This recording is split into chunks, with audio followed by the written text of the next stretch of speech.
Okay, I'm going to start by looking at straight line graphs. First one I'm going to do is draw this one here. I find it much easier if you have it as y equals. So I'm just going to rearrange this. So 2y equals minus x plus 7. Divide everything by 2. Minus a half x plus 7 over 2. Now, to draw a straight line graph, you don't have to put in all these values. So I just put in a couple of them. So I'll choose some that are going to work out quite nicely. If I put x equals minus 2, minus a half times minus 2 is plus 1, plus 3.5 is 4.5.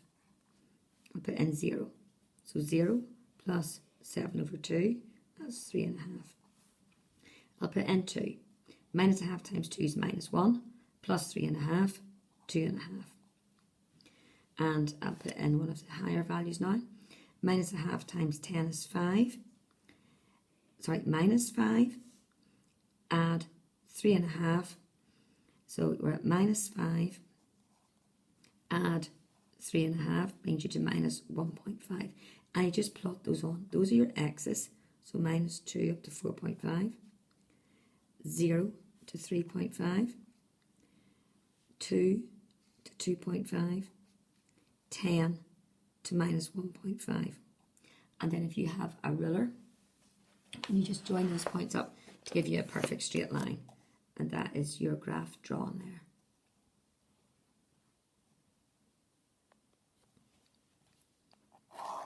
Now, the next question is doing some of the rules.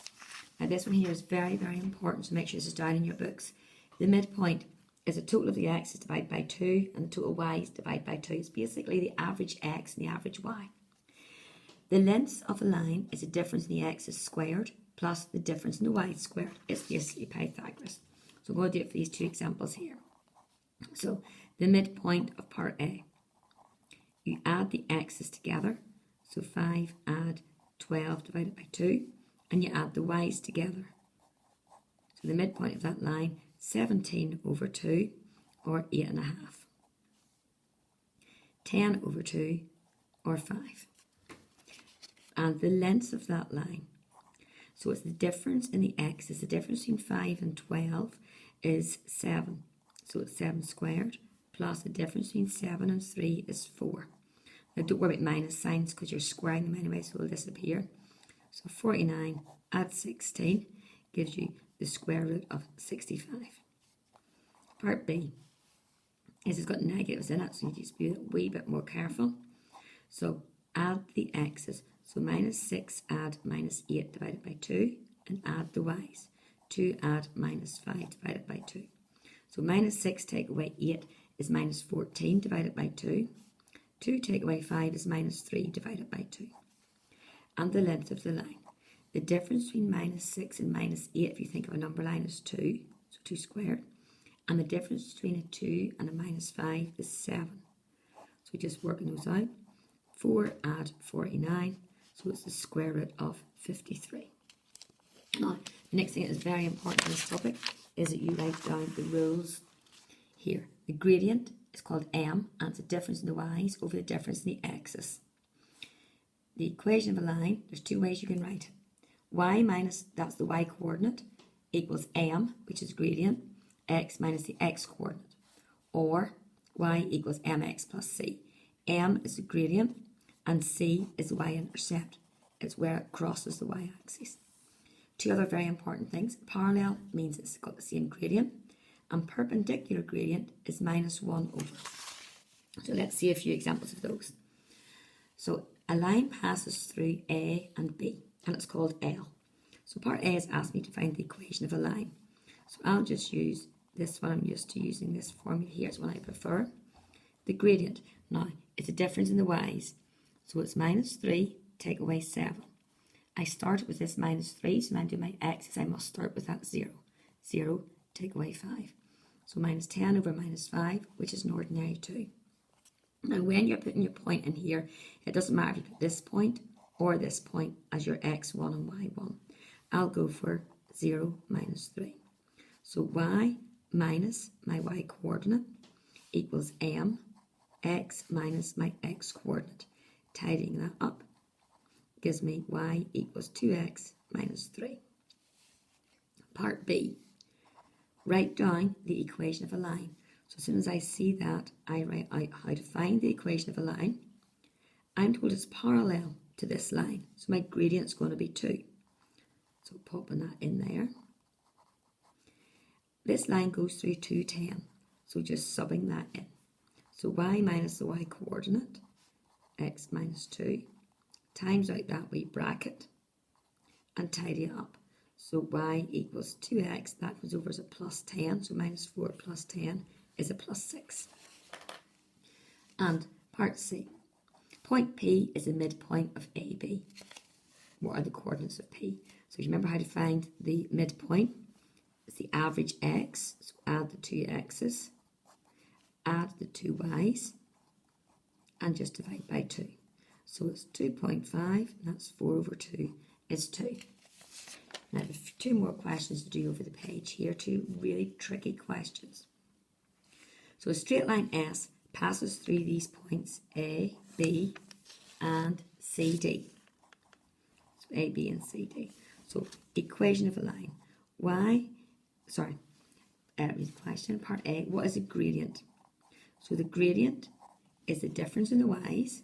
So B, take away D, over A, take away C. Difference in y's over difference in x's.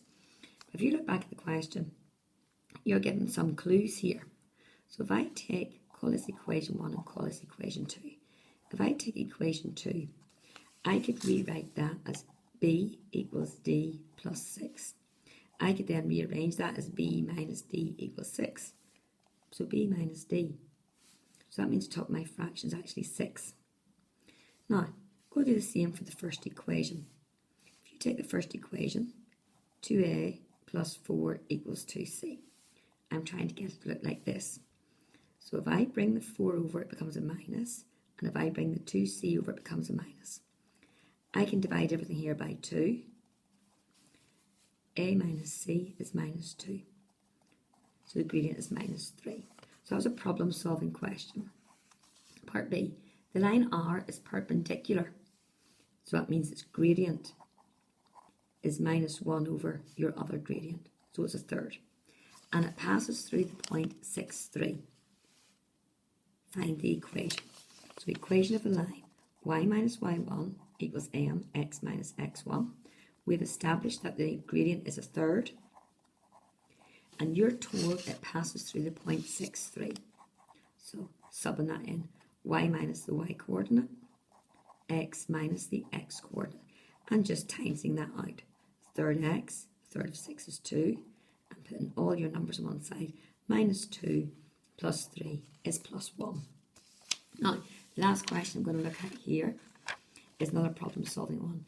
Sue plots the points A, B, C, D. She claims that she can draw a line perpendicular to AB. Now, first of all, let me get something sorted out of that. There's a key word in there. Perpendicular.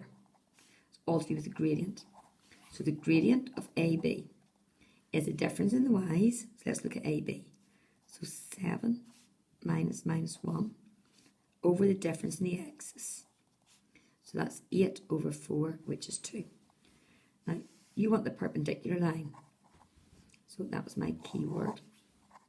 So the perpendicular gradient is going to be minus 1 over 2. Because remember, perpendicular is minus 1 over. So now, we've done that perpendicular bit.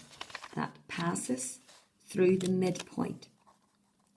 So midpoint of AB. So let's work that out. So AB, add the x's. Remember, at midpoint is average x, average y. So the midpoint of AB is 3, 3. So it passes through the midpoint of AB and CD. So let's work out the midpoint of CD. So it's average x, so 13 add 3 over 2, average y, 4 plus minus 2 over 2. So 16 over 2 is 8, and that's going to be 2 over 2 is 1. Now, we're talking about the gradient here.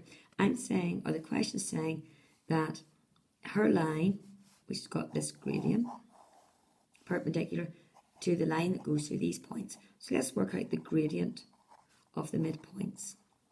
So we'll call it the midpoint line.